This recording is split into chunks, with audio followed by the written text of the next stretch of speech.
is uncertainty among Wisconsin farmers as China raises tariffs on U.S. imports to 125%. Soybean Association says there is unease. China is the largest importer of U.S. soybeans.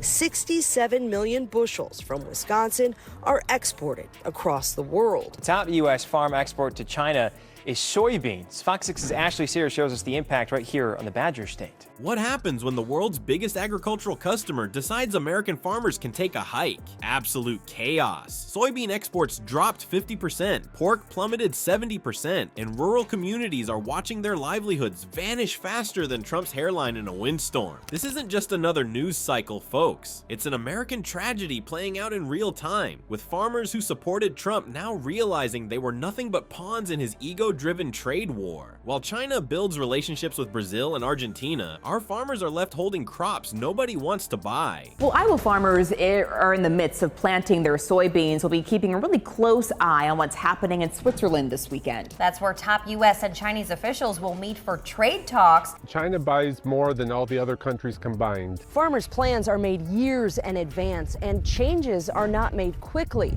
Regardless of the tariff, seeds like this will be planted in the fields. While they continue to wait on planting, they're also waiting, hopefully, on good news to come out of trade talks between the U.S. and China this weekend. Still think trade wars are easy to win? Before we move on, I'd like to ask you a small favor. If you appreciate this content, please take a second to like this video and subscribe to the channel. Over 98% of you watch the videos without subscribing. It costs you nothing, but it makes a huge difference to us. So did you click the subscribe button? Great. Thank you so much. Now, back to the video. Remember when Trump couldn't stop talking about how much he loved farmers? He'd show up at their rallies wearing that silly MAGA hat, talking about how they were the backbone of America while they cheered like he was giving away free tractors. Those were the good old days for American agriculture. Stable markets, predictable exports, and farmers actually making money instead of watching their lives fall apart. So now we're hopeful that the administration can go back to China and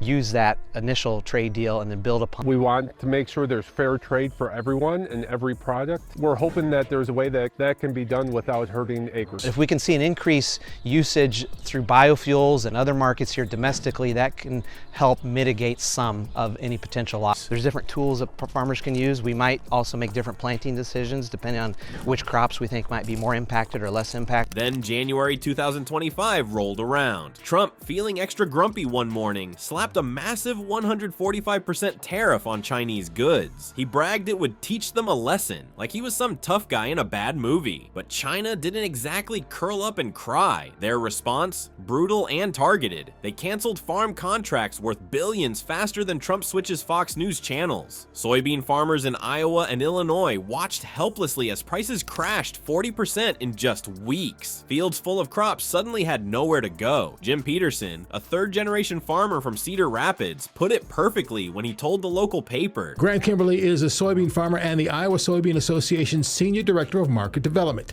He is hoping weekend trade talks between the U.S. and China are the first step toward rolling back tariffs, but they offer nothing close to China's buying power. China is the largest purchaser of U.S. soybeans. They're the largest purchaser of soybeans in the world. The tariffs, I think, are set at around 145%. Kimberly says other international soybean markets like Brazil are starting to open. My grandfather survived the Great Depression. My father survived the farm crisis of the 80s. And I might not survive Donald Trump's ego. Yeah, the human toll is devastating. The same farmers who wore MAGA hats to the polls are now facing bankruptcy. Equipment repossessions jumped 75% in rural counties. Families that farmed the same land for generations are putting up for sale signs. Meanwhile, Trump was busy tweeting about winning the trade war while literally destroying the people who voted for him. It's like watching someone set their own house on fire and call it interior decorating. When the government finally bothered to respond, they offered emergency relief packages that covered less than 20% of farmers' losses. Trump kept tweeting about short-term pain for long-term gain from his golf course. Easy to talk about pain when you're not the one feeling it.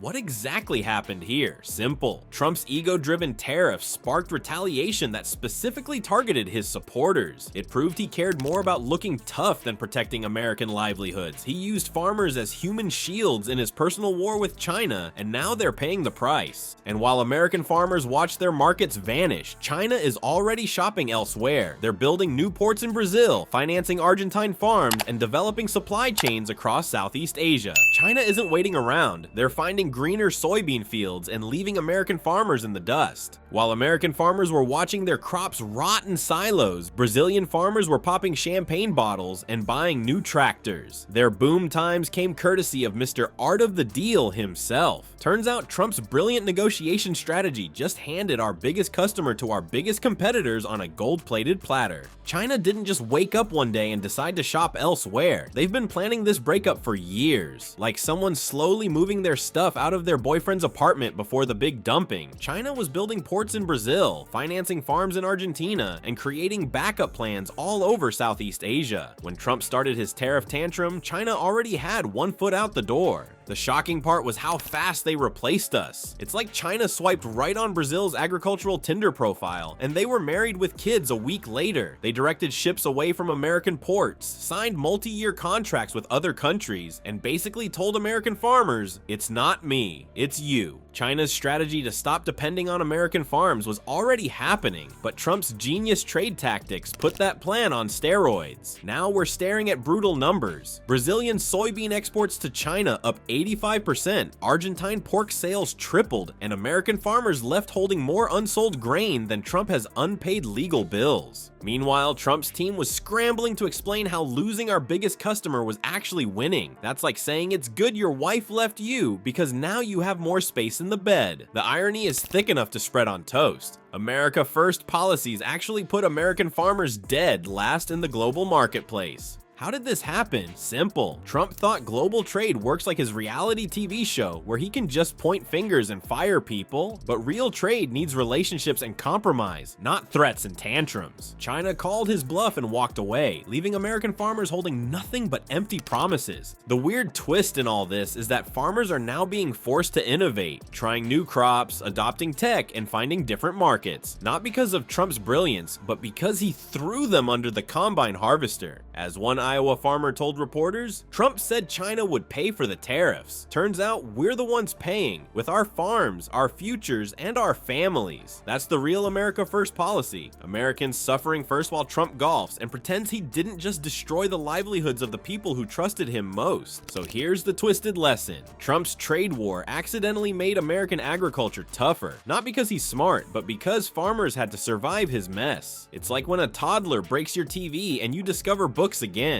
Farmers are learning they can't rely on one customer, especially when the president uses them as props in his I'm So Tough game show. The crisis actually woke farmers up politically. They're demanding a seat at the table now instead of just taking whatever politicians dish out. When we vote next time, maybe ask, do we want a leader who treats farmers like disposable chess pieces he can sacrifice to look tough?